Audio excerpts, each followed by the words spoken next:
Continue our team coverage of this nor'easter along the shoreline in New Haven County. That's where we find Channel 3 New Haven Bureau Chief Matt McFarland. He is live this afternoon with the mobile newsroom from New Haven's Long Wharf area right there. Matt has a closer look at how things are this afternoon. Matt?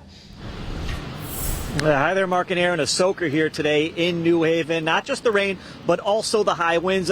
Good thing is, though, it's sort of died down a little bit. As you heard Mark say, that's not going to be the case through the rest of the night. But you can see this is high tide. High tide came in 3:47, so not too long ago. And you can see that the water is up here on Long Wharf, but no crazy waves dealing with right now. Now, that wasn't the case earlier today, both here in New Haven and neighboring East Haven. Now, New Haven's emergency management director says the two biggest concerns with a big storm like this, flooding and wind. And when you get both of them together, well, that can create plenty of issues. The city says they've been monitoring it all day, keeping tabs not only on New Haven Harbor, which was, again, we said, reaching high tide at 3:47 this afternoon, but also the Quinnipiac River, the Mill River, and the West River. Three rivers here in New Haven that typically flood. The other key issue, with so many leaves still on the trees, when those leaves come down thanks to the wind and the rain, well, they can end up blocking and clogging up storm drains, backing up the water, and also causing localized flooding and ponding.